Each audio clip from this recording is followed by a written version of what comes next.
ngalan ng Ama, ng Anak at ng Espiritu Santo. Amen. Sumainyo ang Panginoon. At sumainyo rin. Mga kapatid, tayo ay nasa panglimanang linggo na muling pagkabuhay ng ating Panginoong Hesukristo. Kumusta na po ang love life niyo? Ito ba ay masaya? Ito ba ay malungkot? May problema ba kayo? Baka boring na sa iba? O baka ang iba naghahanap pa ng love life? Kapatid, tayong lahat ay inaanyayahan na magkaroon ng love life. Ang utos ng ating Panginoon sa atin ay magmahalan tayo. Hindi lang pangromansa ang pagmamahal. Dapat yan ay parte ng ating buhay. Kapag hindi ka nagmamahal, patay ka. Tayo'y nabubuhay para magmahal. Kapag nagmamahal ka, lumalakas ka, nabibigyan ka ng panibagong saya. Kahit na alam natin, maraming pagsubok, maraming problema, tayo nasasaktan sa ating pagmamahal, pero kalaunan, may mabuting bunga ang ating pagbabahagi sa pamamagitan ng ating pagmamahal sa iba. Kaya naman, para tayo ay palakasin muli ng Panginoon para pagpatuloy natin ang ating misyon na magmahal sa Diyos, sa ating kapwa, aminin muna natin, tayo magpakumbaba sa mga pagkakataon na kung saan nagkulang tayo sa ating pagmamahal. Kapag ikaw ay nagkakasala, hindi ka nagmamahal. Alalahanin natin ang mga pagkakataon na tayo nagkamali at tayo nabubuhay pa rin sa ating mga kasalanan.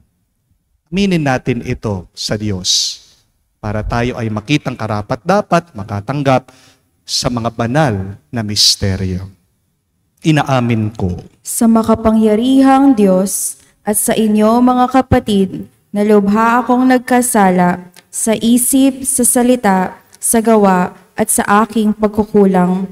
Kaya isinasamo ko sa mahal na Birheng Maria, sa lahat ng mga anghel at mga banal, at sa inyo mga kapatid, na ako'y ipanalangin sa Panginoong ating Diyos. awan tayo ng makapangyarihang Diyos, patawarin tayo sa ating mga kasalanan, at patnubayan tayo sa buhay na walang hanggan. Amen.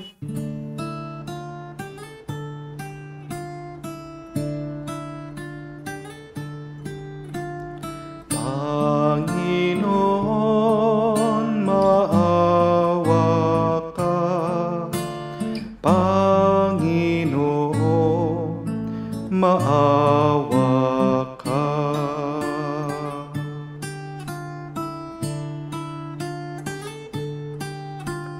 Kristo, maawa ka. Kristo, maawa ka sa amin. Panginoon, maawa ka.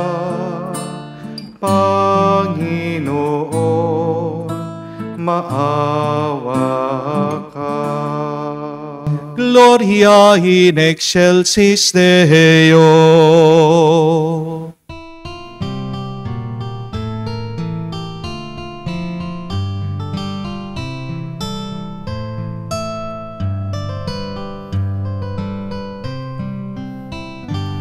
Luwalhati sa Diyos sa kaitaasan,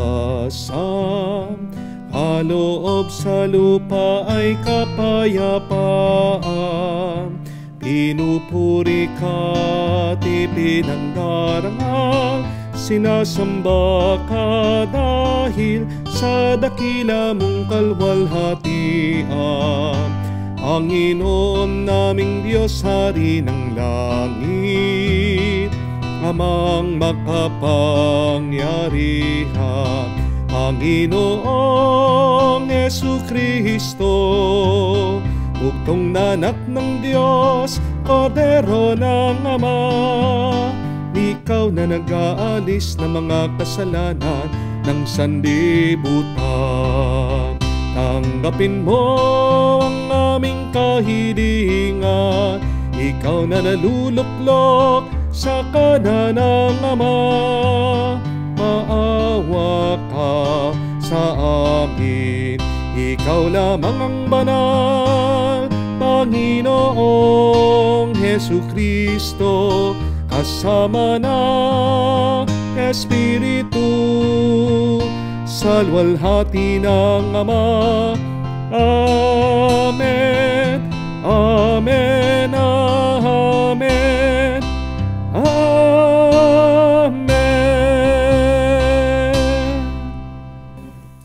Manalangin tayo.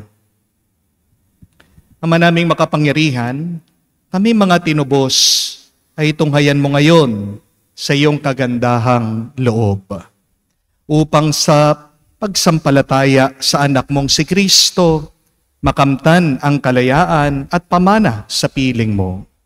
Sa pamagitan niya kasama ng Espiritu Santo, magpa sa walang hanggan. Amen.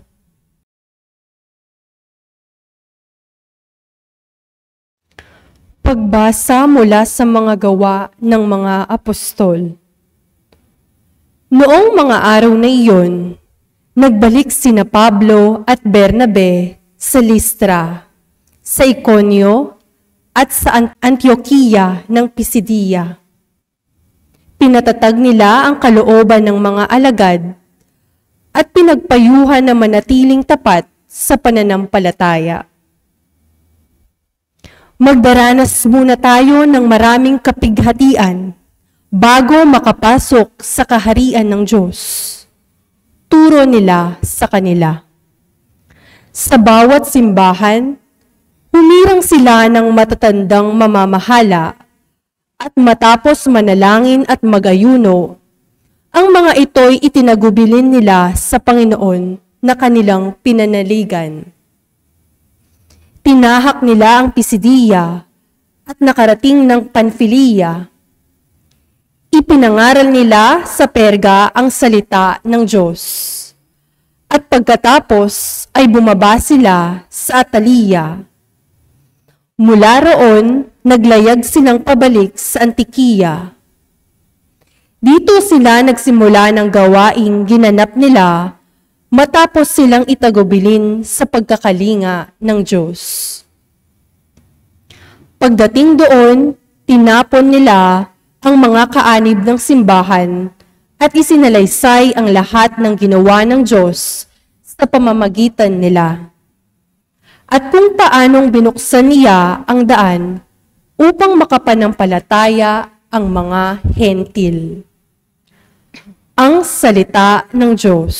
Salamat sa Diyos. Diyos ko at aking hari, pupurihin kitang lagi. Diyos ko at aking hari, pupurihin kitang lagi.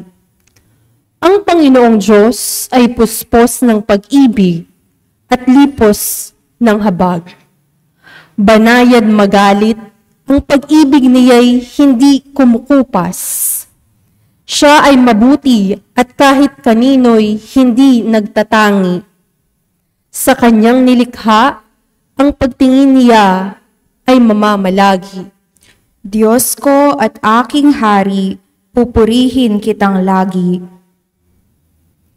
Magpupuring lahat sa iyo, O Panginoon, ang iyong nilalang.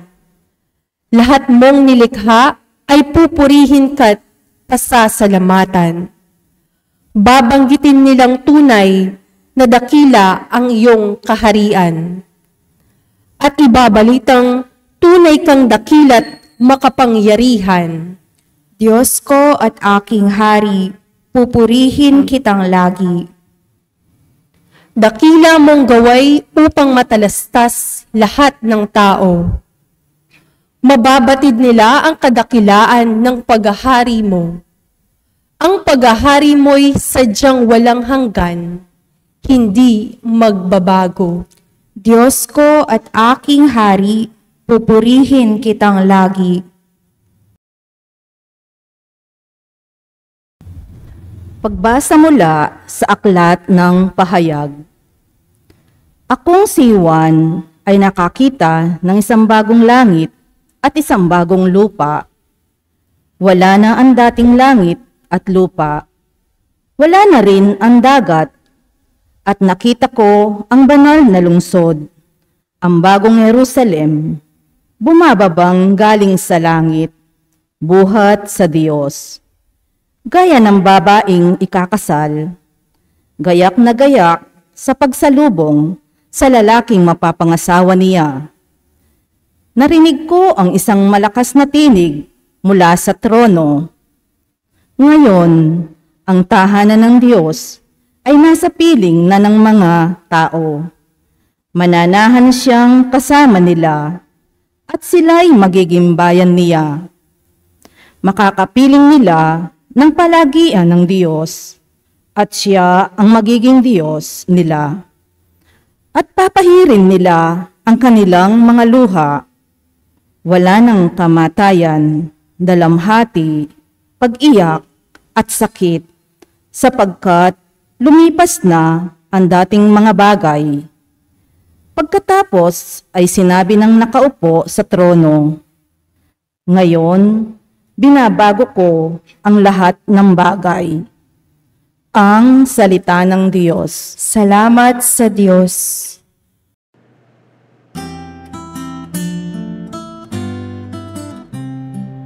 Alleluia, alleluia, alleluia, alleluia, alleluia, alleluia, alleluia, alleluia, alleluia, alleluia, alleluia, alleluia. Bagong utos ni Kristo, mag-ibigan sana kayo katulad ng pag-ibig ko. Aleluya, aleluya. Sumainyo ang Panginoon. At sumainyo rin. Ang mabuting balita ng Panginoon ayon kay San Juan. Papuri sa iyo, Panginoon. Pagkaalis ni Judas mula sa huling hapunan, sinabi ni Jesus, ngayoy mahahayag na ang karangalan ng anak ng tao. At mahahayag din ang karangalan ng Diyos sa pamamagitan niya. At kung mahayag na ang karangalan ng Diyos, ang Diyos naman ang maghahayag ng karangalan ng anak. At gagawin niya ito agad.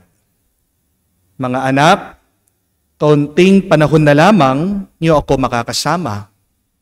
Isang bagong utos ang binibigay ko sa inyo.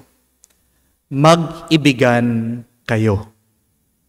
Kung paanong iniibig ko kayo, gayon din naman mag-ibigan kayo. Kung kayo'y mag-iibigan, makikilala ng lahat na kayo'y mga alagad ko. Mga kapatid, ang mabuting balita ng ating Panginoon. Pinupuri ka namin, Panginoong Hesukristo. Magandang araw po muli sa inyong lahat and a blessed Sunday po sa inyong lahat. God is good, sobra, God is good. Meron po akong good news at bad news sa inyo. Unahin na po natin ang bad news.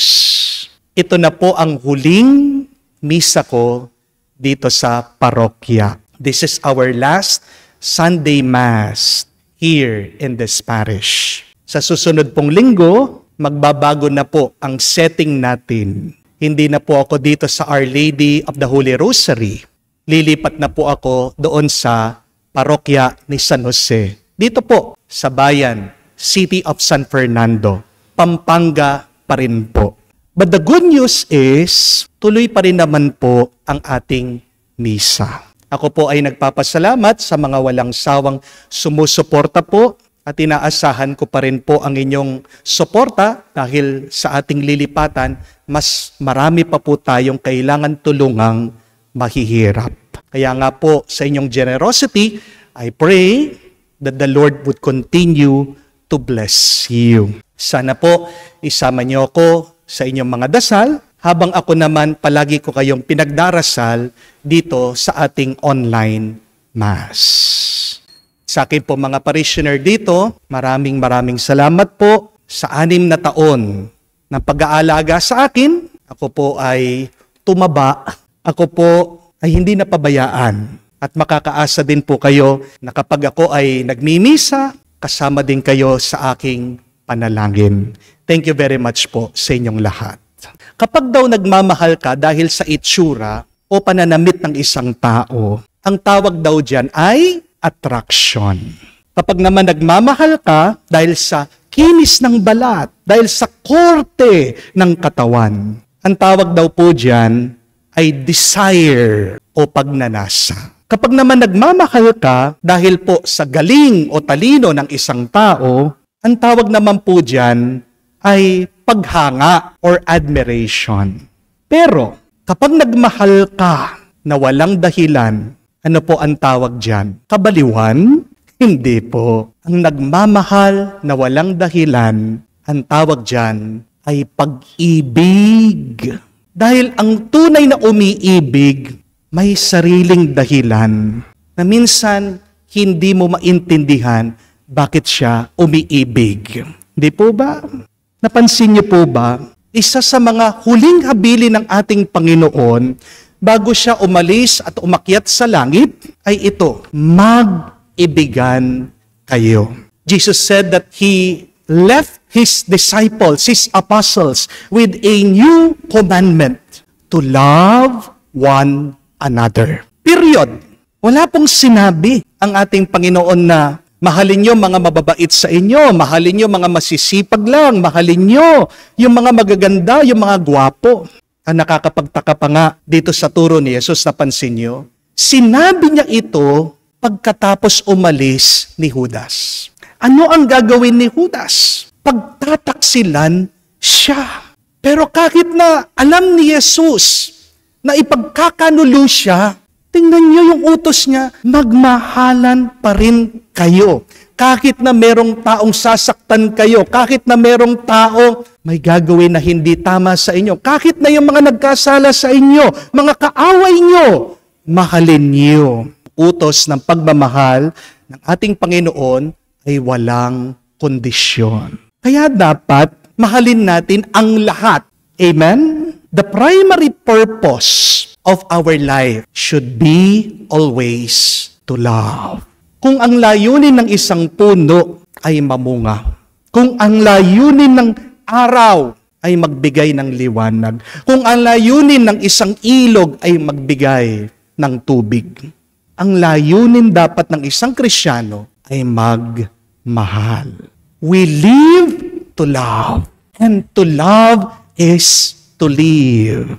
As you wake up every day, my dear friends, please reflect on this. Ask this to yourself. How can I be more loving today?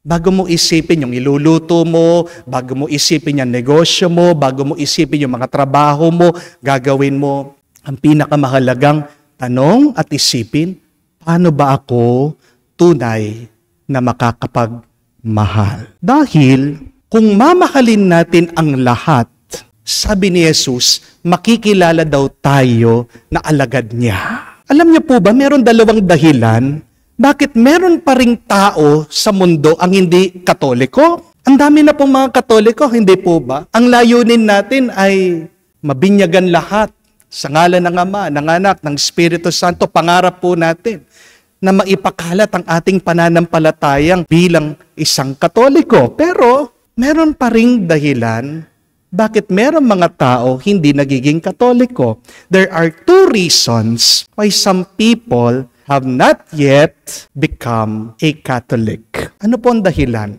Una, ito ay dahil hindi pa sila nakakilala ng Katoliko. Pero pangalawa, kaya hindi sila nagiging Katoliko kasi nakakilala sila ng Katoliko.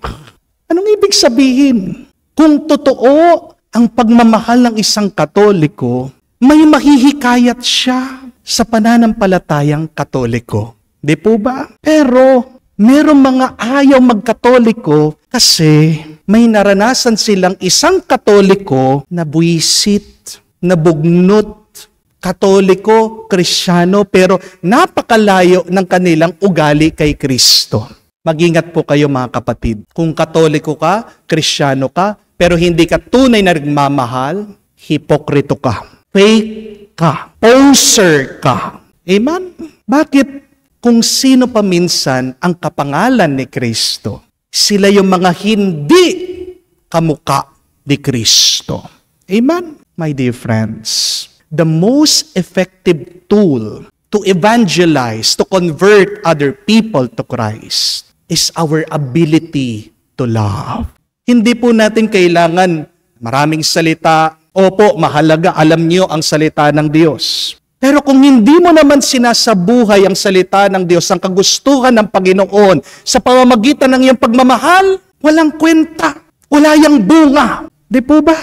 Ang pinakamagandang instrumento para maituro mo si Kristo ay ang iyong pagmamahal.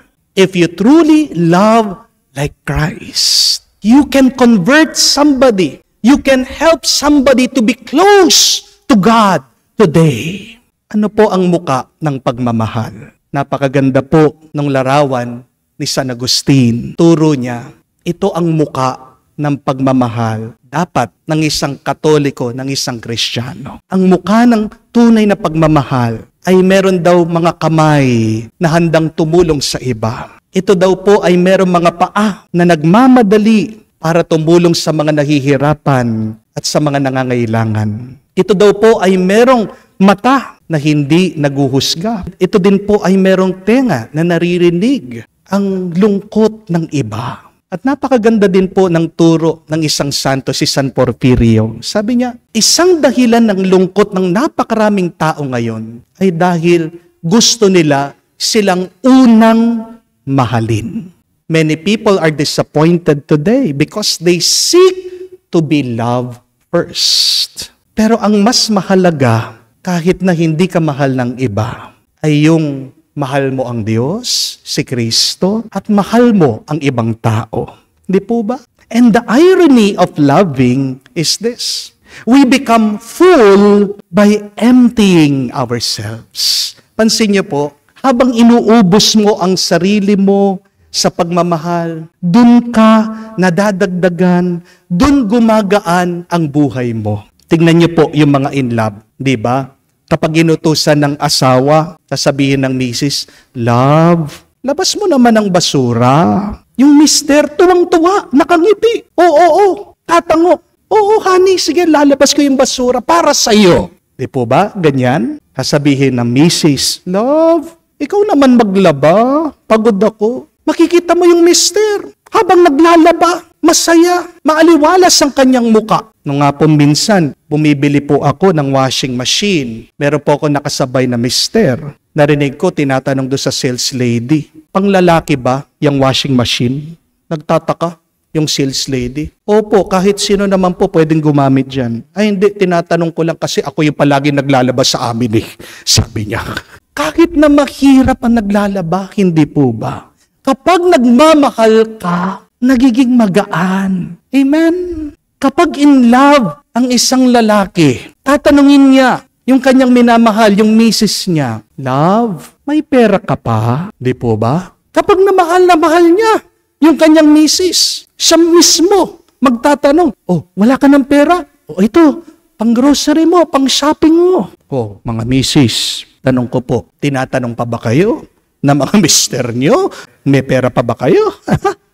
Iba, kapag nagmamahal ka, nagiging magaan ang lahat, napakasaya mo. Amen? Pero ano ang nangyayari? Bakit nawawala na po ang pagmamahal? Through the years, through time. The number one killer of love is this. It is reason. Kapag naghahanap ka na ng dahilan, bakit ba mahal ko ang taong ito? Mga kapatid, mawawala na ang pagmamahal. Hindi yan tunay na pagmamahal. Because you do not need any reason to love. Remember that? You are a vessel of love. Ginawa po tayo ng Diyos sa pagmamahal. Kaya nga, likas sa atin ang pagmamahal. Kapag hindi ka nagmamahal, hindi ka totoo at tapat sa iyong kalikasan. You do not need any reason to love because you are love itself. Magmahal po tayo dahil yan ang utos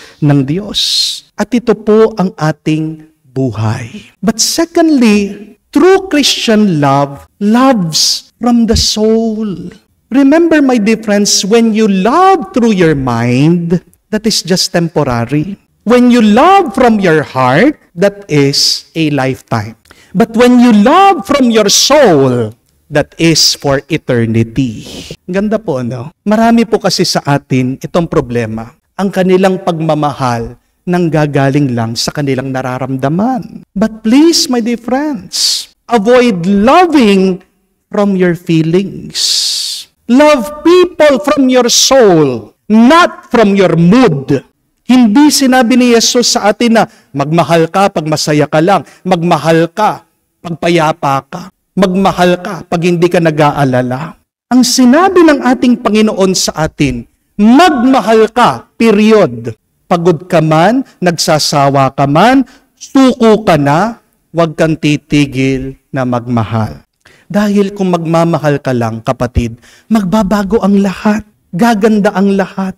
Yan po ang sinasabi ng pangalawang pagbasa sa atin. Narinig niyo po. The Lord said, "See, I am making a new heaven and a new earth. I make all things new."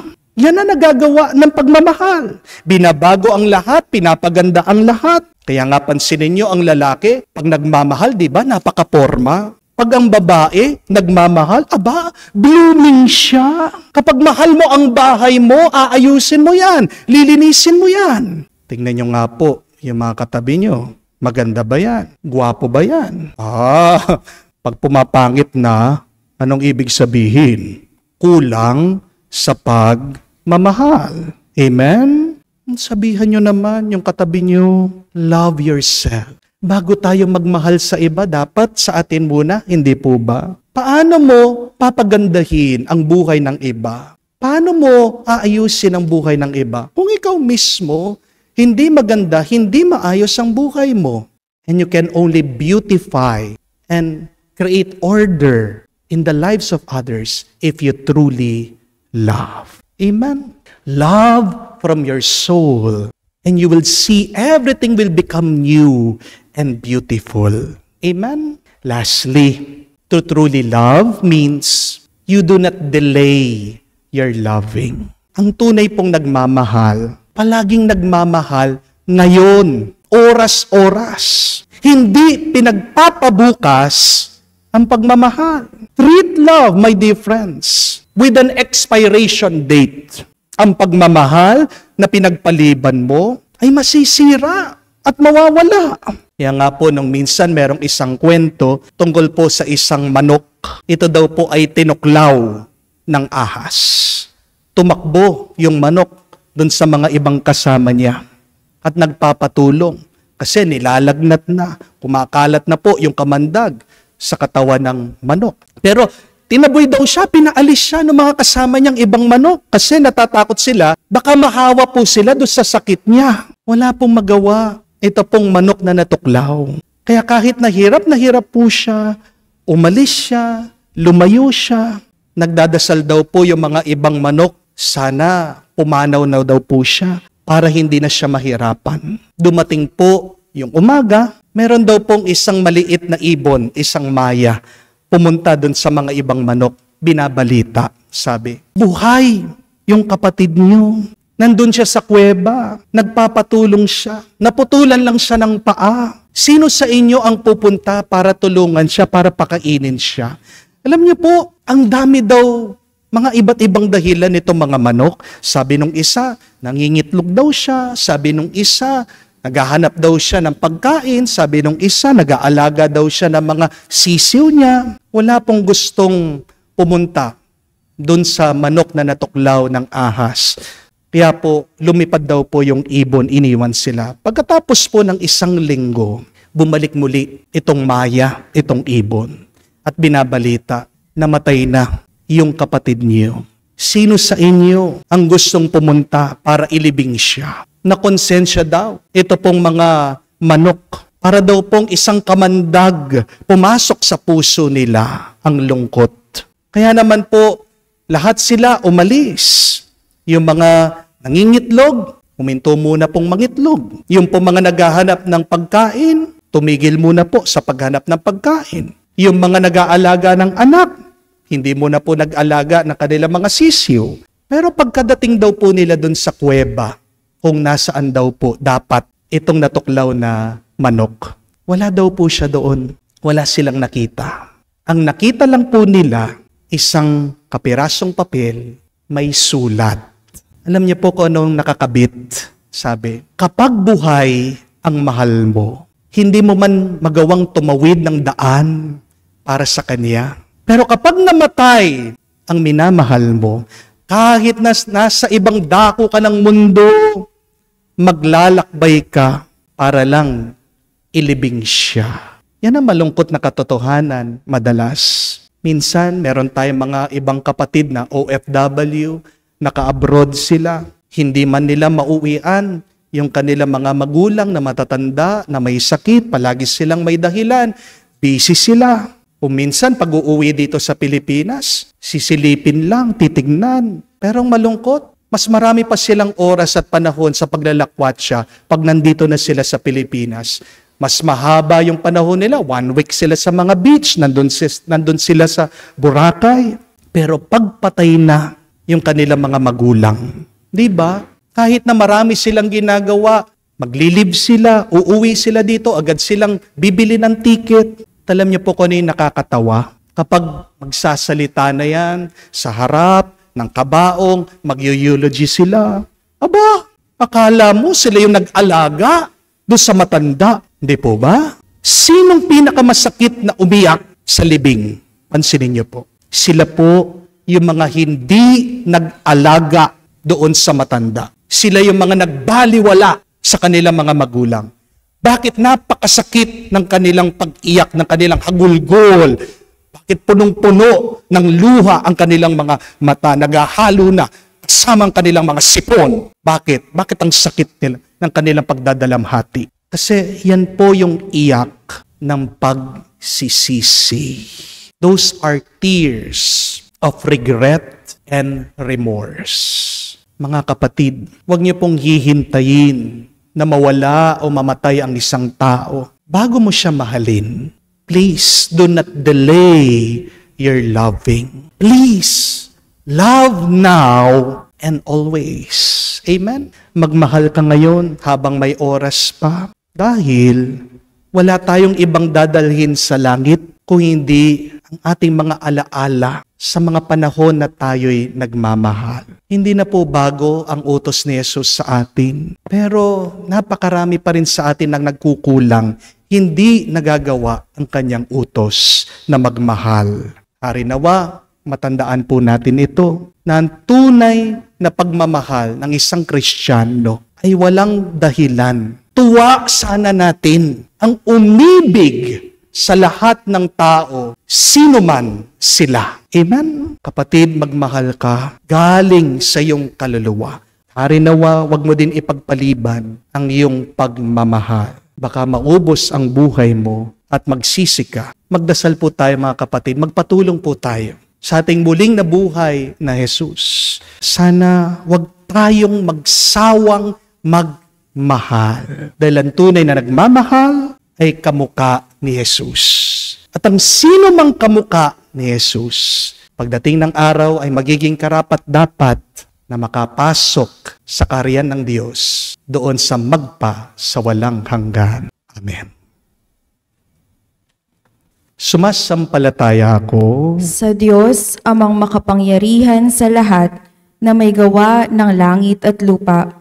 Sumasampalataya ako kay Hesu Kristo, iisang anak ng Diyos, Panginoon nating lahat. Nagkatawang tao siya, lalang ng Espiritu Santo, ipinanganak ni Santa Mariang Birhen, pinagpakasakit ni Poncio Pilato, ipinako sa krus, namatay, inilibing, nanaog sa kinaroroonan ng mga yumao. Nang may ikatlong araw, nabuhay na mag-uli, umakyat sa langit, naluluklok sa kanan ng Diyos amang makapangyarihan sa lahat. Doon magmumulang paririto at huhukom sa nangabubuhay at nangamatay na tao. Sumasampalataya naman ako sa Diyos Espiritu Santo, sa banal na simbahang Katolika, sa kasamahan ng mga banal, sa kapatawaran ng mga kasalanan, sa pagkabuhay na muli ng nangamatay na tao, at sa buhay na walang hanggan. Amen. Ang tapat na isinasabuhay na pag-ibig sa kapwa ay siyang marapat maging tatak ng ating pamayanan at ng bawat isa sa atin, sapagkat ito'y hindi madaling gawin. Buong tiwala nating hilingin ang tulong ng Panginoon at ating sabihin sa Kanya, Panginoon, dinggin mo kami. Panginoon, dinggin mo kami. Nawa, patuloy na itaguyod ng simbahan ang pagmamahal ni Kristo sa lahat ng mga pagpapahalaga. Manalangin tayo. Panginoon, dinggin mo kami. Nawa, mabigyang inspirasyon tayo ng Santo Papa at ng lahat ng pinuno ng simbahan na isang buhay na naaayon kay Kristo. Manalangin tayo. Panginoon, dinggin mo kami. Nawa ang ating mga pamayanang Kristiyano ay maaaring umangat sa mga nangingibabaw na saloobin ng kawalang interes, pagkamakasarili at paghihiganti. Manalangin tayo. Panginoon, dinggin mo kami. Sa katahimikan po ng ating puso, banggitin din natin sa Diyos ang ating mga personal na pangangailangan.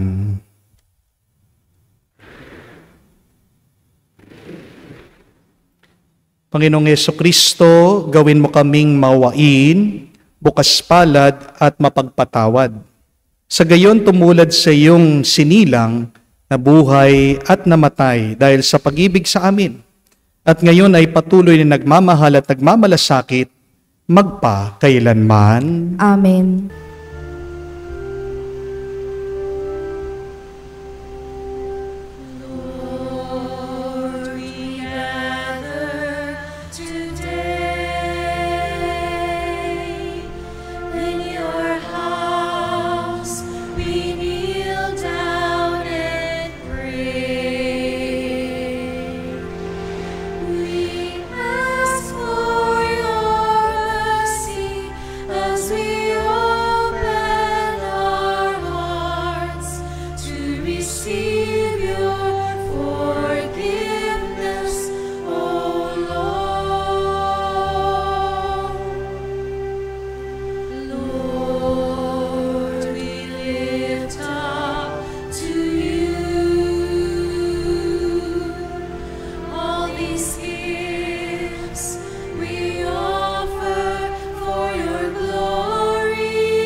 Manalangin kayo mga kapatid, para ang ating mga paghahain ay kalugdan ng Diyos, amang makapangyarihan.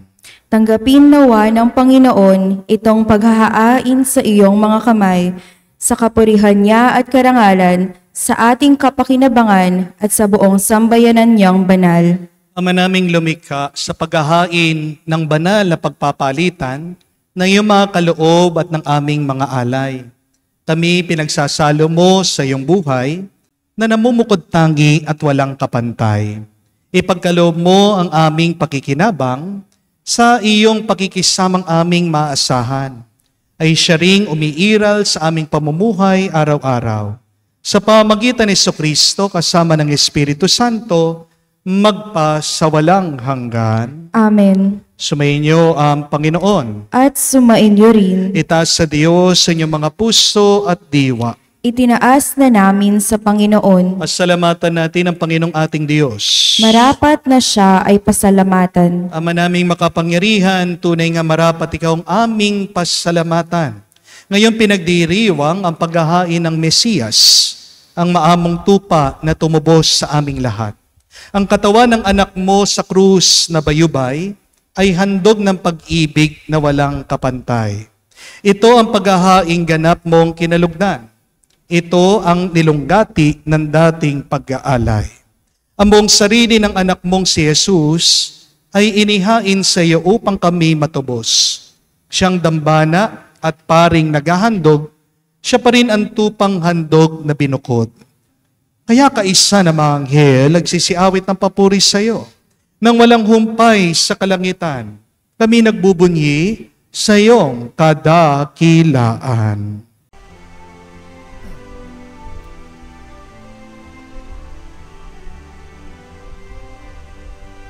Santo, Santo, Santo, Panginoong Diyos ng mga hukbo, napupuno ang langit at lupa ng kadakilaan mo.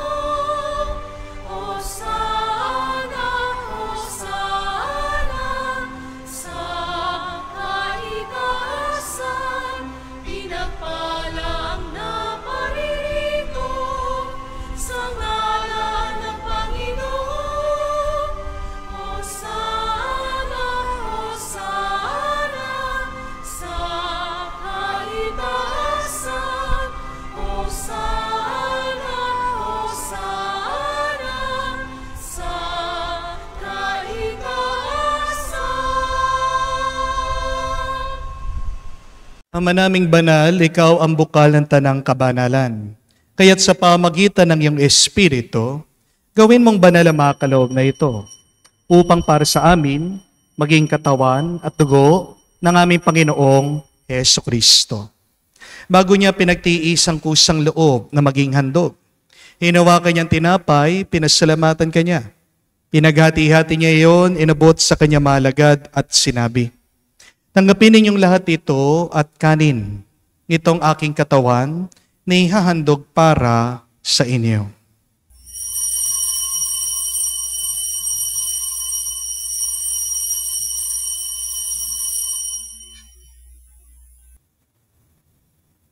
Gayon din naman na matapos ang hapunan, hinawakan niyang kalis, muli kanyang pinasalamatan. Inabot niya ang kalis sa kanya malagad at sinabi, "Tanggapin ninyong lahat ito at inumin. Itong kalis ng aking dugo, ng bago at walang hanggang tipan. Ang aking dugo na ibubuhos para sa inyo at para sa lahat, sa ipagpapatawad ng mga kasalanan. Gawin ninyo ito sa pag-aalaala sa akin."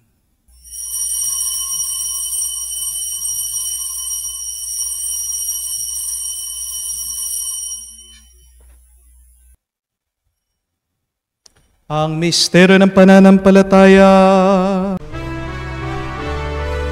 Aming ipinahayag na namatay ang iyong anak, nabuhay bilang Mesiyas at magbabalik sa wakas para mahayag sa lahat.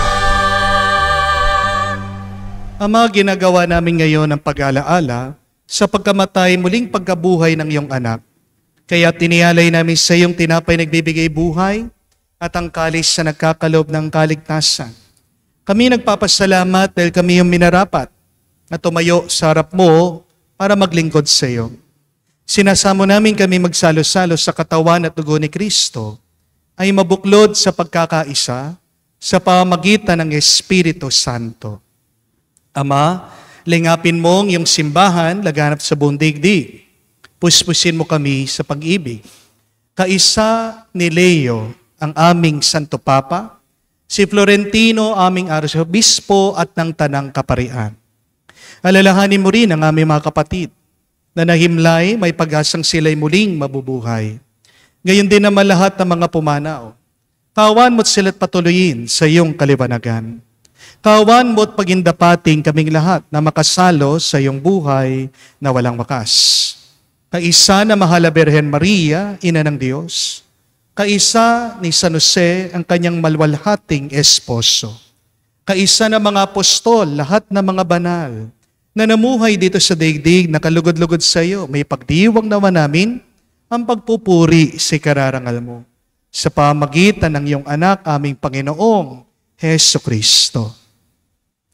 Sa pamamagitan ni Kristo, kasama niya at sa Kanya, ang lahat ng parangal at papuri ay sa iyo, Diyos Ama, makapangyarihan, kasama ng Espiritu Santo, magpasawalang hanggan. Amen. Amen. Amen.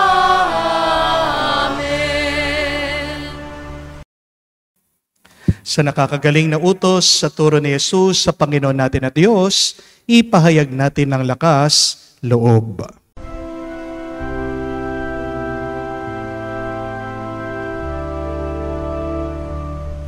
Ama namin, sumasalangit ka, sambahin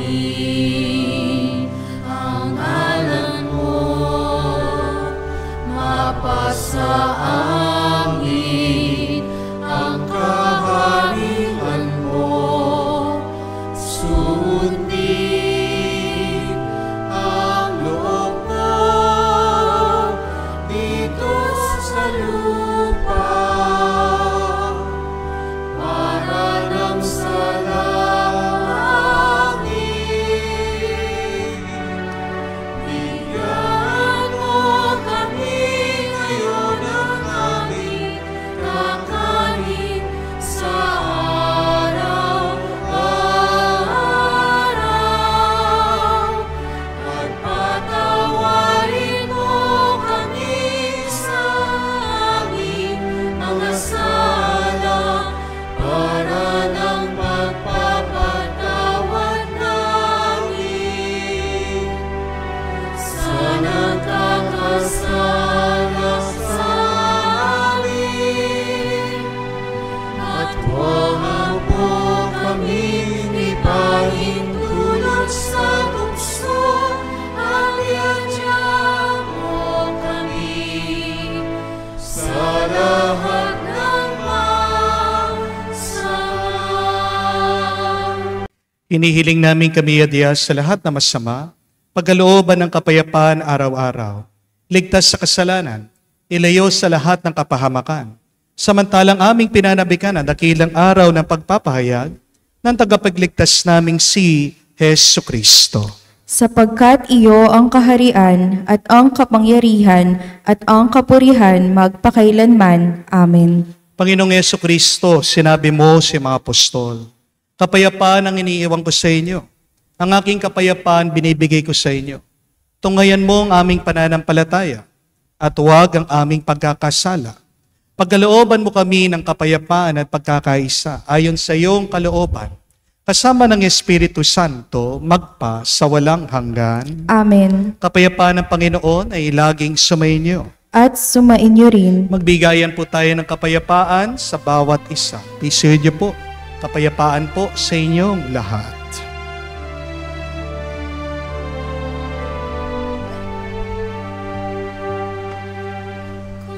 Kordero ng Diyos na nag-aalis ng mga kasalanan ng sanlibutan, maawa ka sa amin.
Mga kapatid, naririto ang ating Panginoong Jesucristo, ang Kordero ng Diyos.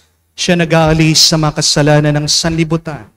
Mapalad tayong lumalapit sa piging ng Kordero. Panginoon, hindi ako karapat-dapat na magpatuloy sa iyo, ngunit sa isang salita mo lamang ay gagaling na ako.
Lumuhod po tayo para sa panalangin para sa mga may sakit.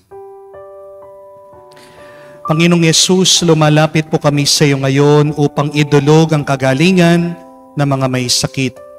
Haplusin niyo po sila at pagkalooban ng panibagong lakas upang sila ay muling makapaglingkod sa iyo.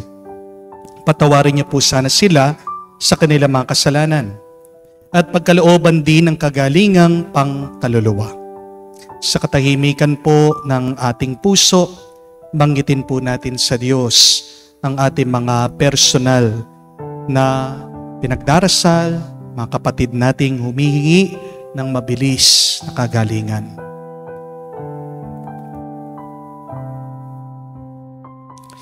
Hinihiling namin ito sa ngalan ni Kristo, aming Panginoon. Amen. Panalangin para sa mga OFW. Ama, pinapanalangin namin sa iyong natatanging kahilingan ng lahat ng mga nagtatrabaho sa ibang bansa. Tulungan mo sila bawat sandali ng kanilang buhay habang nasa ibang bansa. Palakasin mo sila kapag pinanghihinaan sila ng kalooban. Pagalingin mo sila tuwing nagkakasakit. Haluin mo sila kapag nalulungkot sila. Ilayo mo sila sa anumang masama at kapahamakan upang magpatuloy sila lagi sa kanilang buhay. Mapahalagan nawa ng kanilang mga pamilya ang bawat sakripisyo nila sa ibang bansa upang wag masayang ang kanilang pagpapagal. Pahawan at pagkalooban mo ng biyaya ang lahat ng mga OFW dahil sa iyo lamang aasa at wala nang iba pa. Ang lahat na ito ay aming sama-samang panalangin sa ngalan ni Jesus. Amen. Banal na mukha ni Jesus, Kaawaan mo kami. tumayo po tayo. Manalangin tayo. Ama naming mapagmahal, manatili kang kapiling ng iyong sambayanan na ngayon pinapakinabangan mo sa iyong sariling buhay. At gawin mo kaming pasulong na makahakbang mula sa dati naming pagkamakasalanan. Patungo sa pagbabagong nagdudulot ng iyong kabutihan sa pamagitan ni Jesucristo kasama ng Espiritu Santo, magpa sa walang hanggan. Amen. Why do we fail in following Jesus' command to love? Kahit na napakahalagang kautusan nito. Bakit ba tayo'y nabibigo? Hindi tayo nakakapagmahal minsan. Well, first because we try to find a reason to love. Kapatid, ang tunay na nagmamahal, basta't lang siya nagmamahal, wala siyang hinahanap na dahilan para magmahal. Kalikasan mo ang magmahal. Ginawa ka ng Diyos sa pagmamahal, puno ka ng pagmamahal. Kaya naman pwede ka ring makapagmahal sa lahat. No exemption. No condition. You should always love because you are a vessel of love. Pero pangalawa, marami kasi sa atin nagmamahal base sa kanilang nararamdaman. Please, do not love from your mood. Do not love from your feelings, but love from your soul. Hugutin mo ang iyong dahilan para magmahal galing sa iyong kaluluwa. When you love from your soul, that is for eternity. Pero pangatlo, marami sa atin dinidelay, pinagpapaliban ang pagmamahal. Mga kapatid, huwag mong hintayin na mawala o mamatay ang isang tao bago mo siya mahalin. Love now. Dahil wala tayong ibang dadalhin sa susunod na buhay o hindi ang mga alaala natin na tayo ay nandito, nagbahagi at nagmahal sa iba. Kaya, tanong niyo po sa inyong sarili, sino yung mga tao na kailangan ng aking pagmamahal? Pinagpaliban ko ang aking pag-ibig sa kanila. Baka kaya hindi ka nakakapagmahal dahil hindi mo pa rin sila mapatawad. So, say a little prayer for them. Ask the Lord to clean your heart so that you can love them truly. Dahil pag tunay ka din nagmamahal, nagiging bago ang lahat, gumaganda ang buhay. Sumayin niyo ang Panginoon. At sumain niyo rin. At kayo'y basbasan ng Diyos makapangyarihan sa lahat, sa ngalan ng Ama, ng Anak, ng Espiritu Santo. Amen. Ang ating misa ay natapos na. Humayo kayo sa kapayapaan ni Kristo. Salamat sa Diyos.